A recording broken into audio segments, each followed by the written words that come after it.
Hyderabad University students on challenging the green cover, in fact, by the actions of the state government. Shifting our focus to other news breaks and the teacher recruitment scam that has exploded, the row over which as the BJP has demanded Mamata Banerjee's resignation.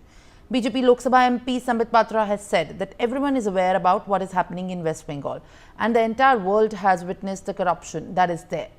Attacking Mamata Banerjee on the job for scam. The BJP's sharp attack comes after the Supreme Court, which has earlier upheld the Calcutta High Court's order invalidating the West Bengal government's 2016 appointment of more than 25,000 teachers and a non-teaching staff. Rainik Datta, my colleague, is joining me live to share more details. Rainik Datta, in fact, big political war of words has escalated, and right now when we speak about the BJP versus the TMC war on the teacher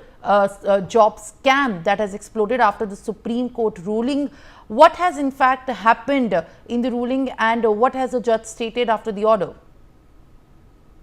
actually देखिए, supreme court की तरफ से Kolkata high court का जो order था SSC को लेकर, उस ऑर्डर को जब बरकरार रखा गया है और उसके कारण में जो लोग नौकरी करते थे, यानी 26,000 के आसपास जो नौकरी प्राप्ति थे, उनका जो नौकरी वो चला गया है और उसी को लेकर अभी बीजेपी जो है वो टीएमसी के ऊपर हमलावर है बोल सकते हैं, क्योंकि बीजेपी की तरफ से अभी ममता बनर्जी का रेजिग्नेशन का डिमांड रखा जा रहा है, क्योंकि बीजेपी का कहना है कि ये जो एसएससी का रिक्रूटमेंट स्कैम हुआ था 2016 साल में, जो रिक्रूटमेंट स्कैम हुआ था, इसके पीछे वेस्ट बंगाल गवर्नमेंट का डायरेक्ट इन्वॉल्वमेंट है, क्योंकि ये पूरा घटना में अभी पश्चिम बंगाल सरकार का जो पूर्व शिक्षा मंत्री थे पार्थ चैटर्जी, उनको सीबीआई की तरफ से गिरफ्तार किया गया था और उनके घर से बहुत सारे परिवार कैश भी बरामद किया गया था और इसी मामले पर अभी जो लोग नौकरी मिले थे जिन लोगों को, उन लोगों का नौकरी भी अभी चला गया है। तो पूरा जिम्मेदारी जो है वो वेस्ट बंगाल गवर्नमेंट के ऊपर ही आना चाहिए और इसी को सामने रखते हुए बीजेपी अभी ममता बनर्जी का जो रेजिग्नेशन वो डिमांड कर रहे हैं। दूसरी तरफ टीएमसी की तरफ से कहा जा रहा है कि सेंट्रल एजेंसीज की तरफ से जो इन्वेस्टिगेशन किया गया था, उस इन्वेस्टिगेशन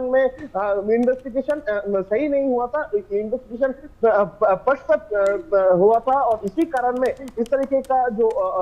ये ऑर्डर सुप्रीम कोर्ट की तरफ से दिया गया है और जो जिन लोगों को नौकरी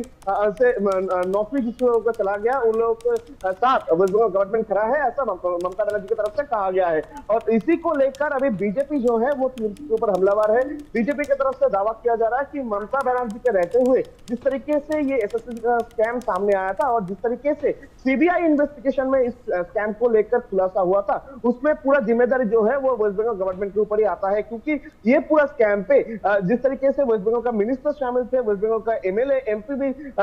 शामिल नजर आए थे और उसके साथ साथ तृणमूल कांग्रेस के बहुत सारे हायर लीडर नाम भी इस एसएससी स्कैम में सामने आया था। तो इसी को देखते हुए वेस्ट बंगाल गवर्नमेंट का जिम्मेदारी आता है और ममता बनर्जी को ये जिम्मेदारी लेना पड़ेगा और ममता बनर्जी को रेजिग्नेशन करना पड़ेगा, ऐसा ही डिमांड बीजेपी की तरफ से रखा जा रहा है सुप्रीम कोर्ट के ऑर्डर के बाद। Well, all right, Rainik. Thank you very much for sharing more details on this, as this is a breaking story that will continue to track very closely. But as of now, the Waqf Amendment